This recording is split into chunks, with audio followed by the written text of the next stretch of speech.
بسم اللہ الرحمن الرحیم۔ حضرت مولانا محمد عیسیٰ سمو صاحب حفظہ اللہ نے ایک بیان کے اندر مسئلہ بشریت انبیاء علیہم الصلاۃ و تسلیمات کو بیان فرمایا۔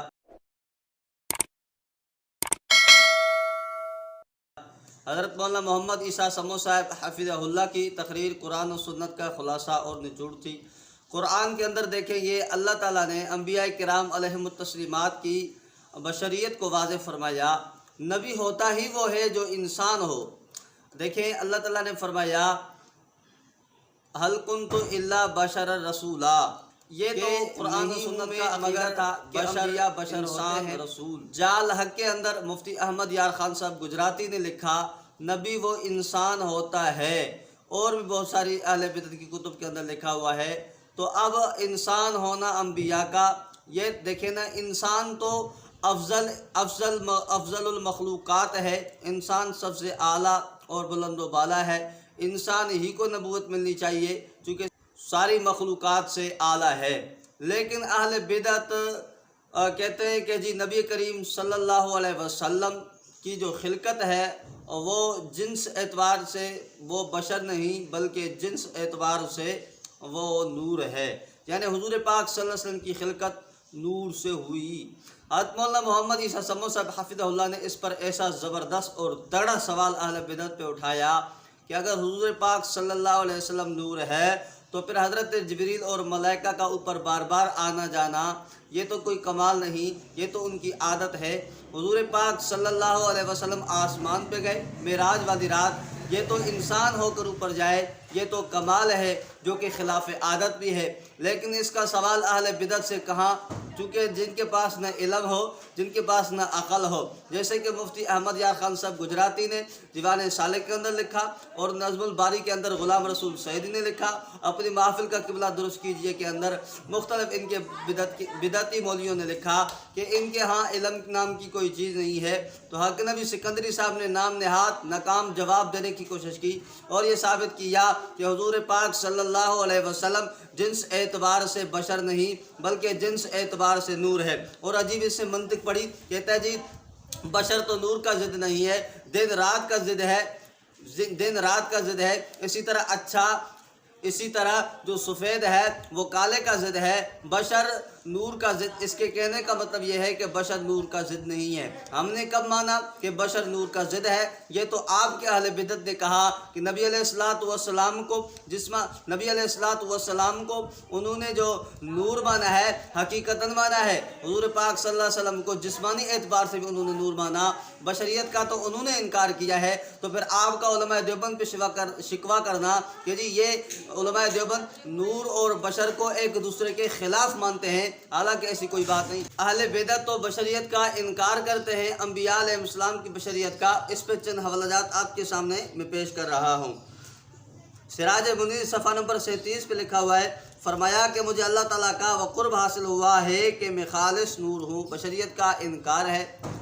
دوسرے نمبر پہ نکاس نور صفحہ نمبر 26 پہ ان کے مناظر عمر اچھروی نے لکھا مصطفیٰ جو کہ حقیقت نور تھے۔ نکاس نور صفحہ نمبر 27 پہ لکھا آپ کی جسمیت حقیقت نور ہی تھی۔ اچھا آگے نکاس نور صفحہ نمبر 49 پہ لکھا مصطفیٰ کی حقیقت نوری ہے۔ اور دوسری بات تفسیر نعیمی جلد اول صفحہ نمبر 162 پہ کسی کو صرف بشر کہنے میں اس کے فضائل و کمالات کے انکار کا پہلو نکلتا ہے، اسی لیے قرآن پاک میں جا بجا انبیاء کرام کے بشر کہنے والوں کو کافر فرمایا گیا ہے۔ اور کنز الایمان صفحہ نمبر 4 حاشیہ 13 بقرہ سورت کی آیت نمبر 8 کے تحت یہی بات لکھی ہوئی ہے۔ انبیاء کے بشریت کہتے تو منکر ہو، تم کہتے ہو انبیاء کو جو بشر کہتا ہے وہ تو سنت ابلیسی ہے، جیسا کہ مکیاس نور صفحہ نمبر 202 پہ لکھا ہوا ہے۔ تو خلاصہ کلام یہ ہے تم تو بشریت کو گھٹیا سمجھتے ہو، جبکہ قرآن نے کہا حل کنت الا بشر رسولا، اور اللہ نے بشریت کی لقد خلقنا الانسان فی احسن تقویم بشریت کی افضلیت کو ثابت کرنے کے لیے مختلف آیات کے اندر ذکر فرمایا۔ تو آپ کا یہ کہنا حضور پاک صلی اللہ علیہ وسلم صرف حقیقتاً نور تھے، جنس اعتبار سے نور تھے، جنس کے اعتبار سے نور تھے، یہ بالکل غلط اور قرآن و سنت کے خلاف عقیدہ ہے۔ دوسری بات یہ ہے کہ حق نبی سکندری صاحب نے اس مصنوعی عقیدے کو ثابت کرنے کے لیے چند دلائل دیے، میں تو شبہات کہوں گا کیونکہ دلائل نام کی تو ان کے ہاں کوئی چیز ہے نہیں۔ تو اس نے چند شبہات دیے، ان کے جوابات آپ کے سامنے پیش کر رہا ہوں۔ اس نے کہا جی اللہ تعالیٰ نے قرآن کے اندر فرمایا انا ارسلناک شاہدا ومبشرا ونذیرا وداعیا الی اللہ باذنہ وسراجا منیرا۔ جس سراج منیرہ حضور کو کہا گیا ہے، سراج منیرہ حضور پاک صلی اللہ علیہ وسلم کی مثال تو سورج کی مانند ہے، سورج روشن ہوتا ہے اس لیے حضور نور ہے۔ واہ بھائی واہ، میں نے کہا تیری عقل پہ ماتم کرنا چاہیے۔ پیچھے حضور پاک علیہ الصلوۃ والسلام کے اللہ نے صفات کو ذکر فرمایا کہ جس طرح نذیر حضور کی صفت ہے، جس طرح بشیر حضور کی صفت ہے، جس طرح حضور پاک صلی اللہ علیہ وسلم کی دیگر صفات شاہد صفت ہے، اسی طرح اللہ نے فرمایا کہ سراج منیرہ بھی حضور کی صفت ہے۔ آپ نے اس کو جنس کے اعتبار سے مان لیا، تیرے عقل پہ ماتم نہیں تو اور کیا کرنا چاہیے۔ دوسرے نمبر پہ اس نے آیت پیش کی کہ قد جاءکم من اللہ نور و کتاب مبین، کہتا ہے دیکھو دیکھو اس میں لکھا ہے حضور پاک علیہ الصلوۃ والسلام کو نور کا گیا ہے۔ میں نے کہا تو نحو کے حساب سے بھی بالکل پاگل بندہ لگتا ہے کہ دیکھیں قد جاءکم من اللہ نور و کتاب مبین، نور و کتاب مبین، اللہ نے فرمایا میں نے نور کو اتارا یعنی قرآن مجید کو، یعنی واو تفسیریہ ہے، اور آگے اس کا اشارہ بھی ہے، اللہ نے فرمایا یہدی بہ اللہ، یا واحد ضمیر ہے، واحد ضمیر یعنی حضور پاک صلی اللہ علیہ وسلم نہیں، جو قرآن کا ذکر فرمایا اسی کا ذکر اللہ فرما رہے ہیں کہ یہدی بہ اللہ، قرآن کو اللہ نے نور، کئی جگہ قرآن میں بھی فرمایا، اس کا قرینہ بھی موجود ہے، اللہ نے فرمایا ہم نے نور کو اتارا ہے، کئی جگہ پہ قرآن کو نور کہا گیا۔ تو جب قرآن ایک آیت کی دوسری جگہ پہ تفسیر کرتا ہے، آپ کو کس نے اختیار دیا کہ حضور پاک علیہ الصلوۃ والسلام کا یہاں سے جنس کے اعتبار سے نور معنی مراد لے؟ اور دوسری بات آپ کے سامنے اور بھی جوابات عرض کر رہا ہوں، آپ یہ نہ سمجھیں کہ علماء دیوبند کسی عقیدے پہ کھڑے ہیں تو بس ویسے ہی نہیں، بلکہ ہم مضبوط چٹان پہ کھڑے بھی الحمدللہ تعالیٰ، ہمارا عقیدہ قرآن و سنت کے مطابق ہے۔ تو خیر اس نے قد جاءکم من اللہ نور و کتاب مبین کی جو آیت پیش کی ہے وہ جوابات آپ کے سامنے پیش کر رہا ہوں۔ دوسری بات یہ ہے کہ اس نے جو یہ آیت پیش کی ہے یہ آپ کے عقیدے پہ قطعی الدلالہ نہیں ہے، جبکہ احمد رضا خان صاحب نے لکھا کہ عقیدے کے لیے قطعی دلیل کا ہونا ضروری ہے، اور شرح عقائد کی شرح کے اندر النبراس کے اندر حضرت علامہ عبدالعزیز پرہاوی رحمہ اللہ نے لکھا قطعی عقیدے کے لیے قطعی دلیل کا ہونا ضروری ہے۔ آپ نے جو پیش کیا ہے یہ قطعی الدلالہ نہیں ہے، تو آپ کا یہ کہنا کہ قد جاءکم من اللہ نور و کتاب مبین سے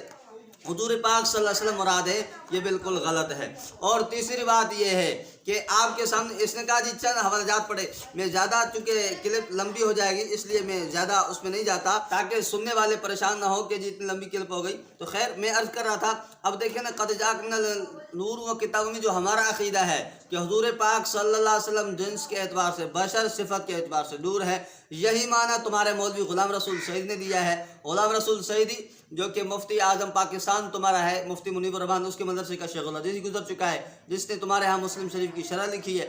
اور خیر بخاری کی شرح لکھی ہے۔ اس نے کیا کہا کہ یہاں سے نور ہدایت مراد ہے، ہمارا عقیدہ واضح کیا اس نے۔ اور اس کے علاوہ مولوی نعیم الدین مراد آبادی جو کہ احمد رضا خان صاحب کے خلیفہ اخص الخاص ہے، اس نے بھی نور سے مراد نور ہدایت دیا ہے کہ آپ کی وجہ سے تاریکیاں کفر کی دور ہوئی، یہی ہمارا عقیدہ ہے۔ تو آپ کا یہ کہنا ہے کہ حضور پاک صلی اللہ علیہ وسلم جنس کے اعتبار سے نور ہے، یہ سراسر غلط ہے۔ اور تیسری بات یہ ہے، آپ نے تو عقیدہ پیش کیا مفسرین نے، اور تفسیر خازن کے اندر، تفسیر مدارک کے اندر اسی جگہ پہ نور سے مراد نور ہدایت دی گئی ہے۔ آپ نے جھوٹ بولا ہے کہ جی تفسیر خزائن کے اندر لکھا حضور پاک صلی اللہ علیہ وسلم جنس کے اعتبار سے نور ہے۔ آپ نے امت کو جھوٹ بول کر امت کے سامنے کیوں امت کو گمراہ کرنا چاہ رہے ہیں؟ کیا اللہ کے پاس آپ نے نہیں جانا؟ کیا قبر میں آپ کو نہیں جانا؟ کیا اللہ سے آپ نہیں ڈرتے؟ اور بالکل نہیں ڈرتے، یہ مجھے پتہ ہے۔ خیر دوسری بات یہ ہے کہ یہ اتنے سارے قرائن اور دلائل اس بات پہ موجود ہیں کہ حضور پاک صلی اللہ علیہ وسلم صفت کے اعتبار سے حضور کی صفت جو ہے وہ نور ہے، اور حضور پاک صلی اللہ علیہ وسلم جنس کے اعتبار سے بشر ہے۔ آپ کا پھر وہی الٹی منطق اپنے باپ کی جو پڑھائی ہوئی اسی کو پیش کرنا قرآن و سنت کے مقابلے میں اس کی کوئی حیثیت نہیں ہے۔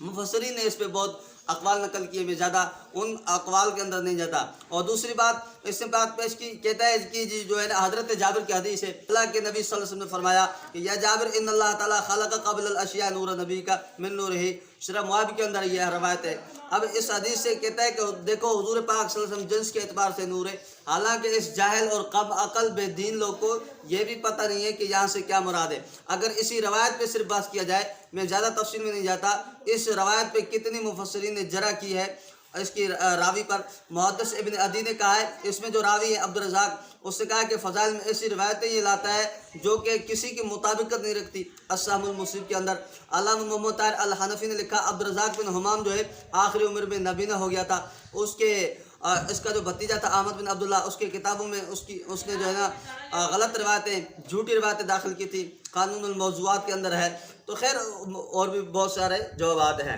اور دوسری بات یہ ہے کہ اسی روایت کے ساتھ متصل اور الفاظ ہیں، آپ ان الفاظ کو چھپاتے ہیں، میٹھا میٹھا ہاپ پپ اور کڑوا کڑوا تھوتھو والی بات ہے کہ جو آگے والے روایت کے الفاظ ہیں المؤمنون منی، یا الفاظ ہیں کہ المؤمنون من نوری، کہ اللہ نے مجھے نور سے پیدا کیا اور میرے نور سے تمام مخلوقات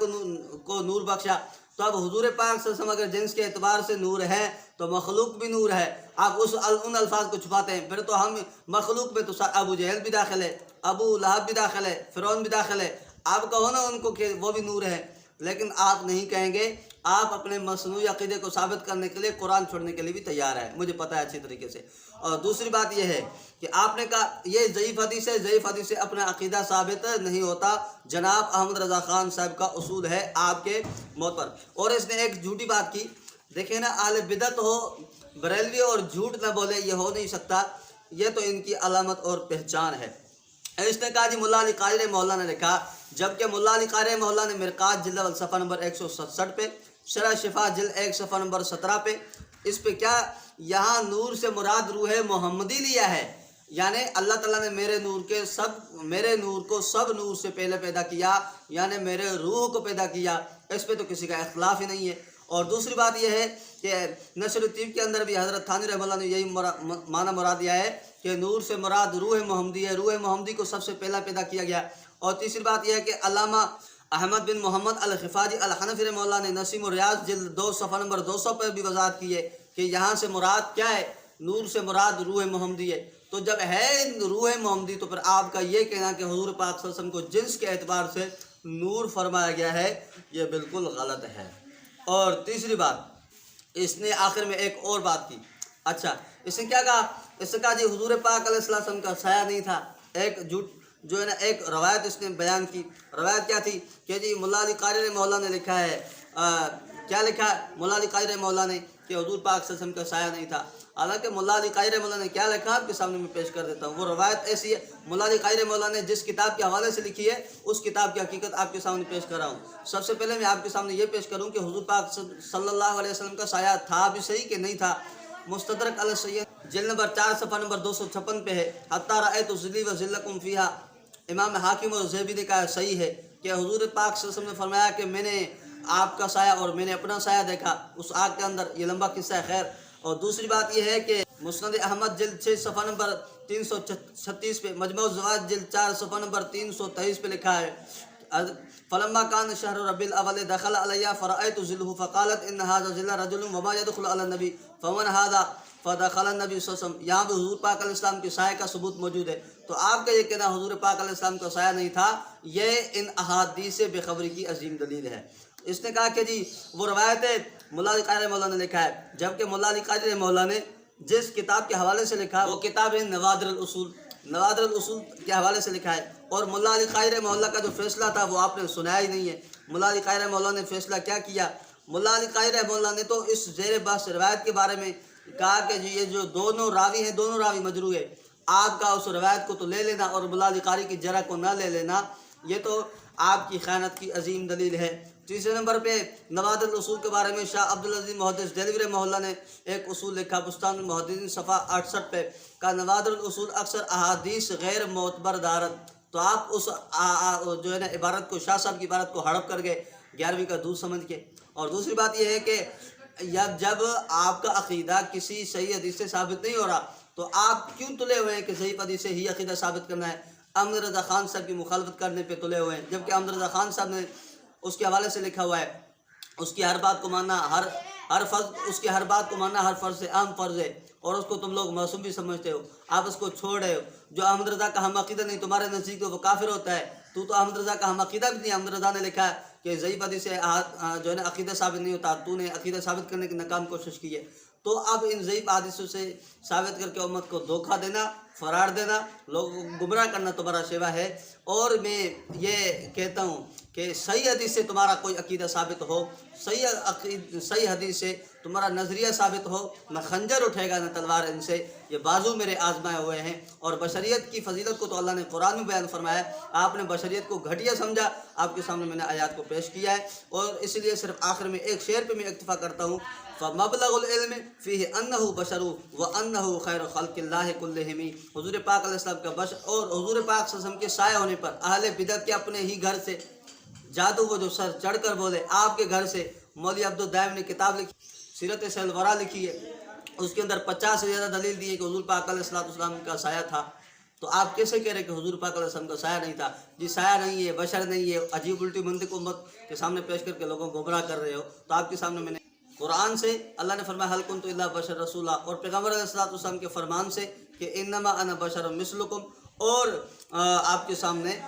جو اس نے شبہات پیش کیا اس کا جوابات دیا، اور اہل بدعت ہی کی کتب کو سامنے رکھ کے جواب دیا۔ اللہ تعالیٰ سے دعا ہے کہ آپ کے شر سے امت کو